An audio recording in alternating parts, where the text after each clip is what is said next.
Hi అందరికీ నమస్కారం. ఇది మామిడికాయ ఊరగాయ, సన్న ముక్కల ఊరగాయ అనమాట. లావు ముక్కలుగా కూడా పెడతారు, కత్తితో కట్ చేసి. ఆ విధంగా కాకుండా ఇది కత్తిపీటతో సన్న ముక్కలుగా కోసైతే మేము ఇట్లా పెట్టాము ఈరోజు.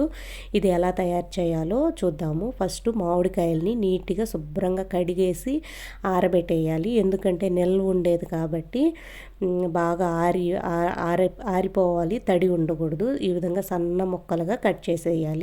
కట్ చేసిన తర్వాత దీనికి సరిపడా ఉప్పు, పసుపు వేసేయాలి.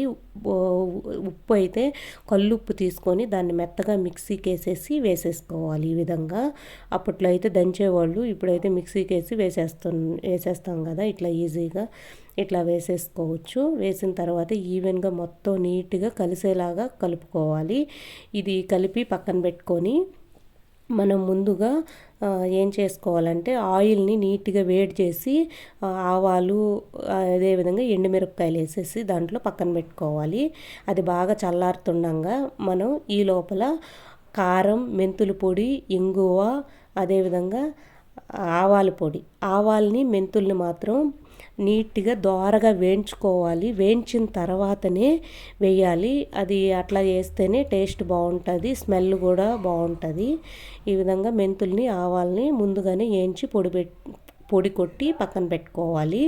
అదేవిధంగా ఆవాల పొడి అయితే కొంచెం క్వాంటిటీ ఎక్కువ తీసుకోవాలి, మెంతుల పొడి అయితే కొంచెం క్వాంటిటీ తక్కువ తీసుకోవాలి. దానిలోకి సరిపడినంత కారం కూడా వేసేసాం కదా.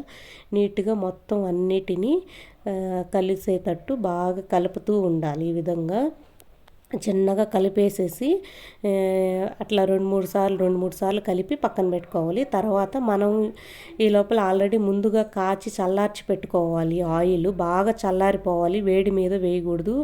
వేడి మీద ఆయిల్ వేస్తే ఆ ఊరగాయ మెత్తబడిపోతుంది కాబట్టి ఆయిల్ బాగా చల్లారిపోయిన తర్వాతనే వేసేసేయాలి. ఆల్రెడీ దాంట్లోనే పోపు టైపులో ఎండుమిరపకాయలు, తెల్ల వెల్లుల్లి అంటారు కదా, అవి మాత్రమే వేసుకోవాలి. ఆవాలు ఇంతే అనమాట, రెడీ అయిపోయింది. Thank you.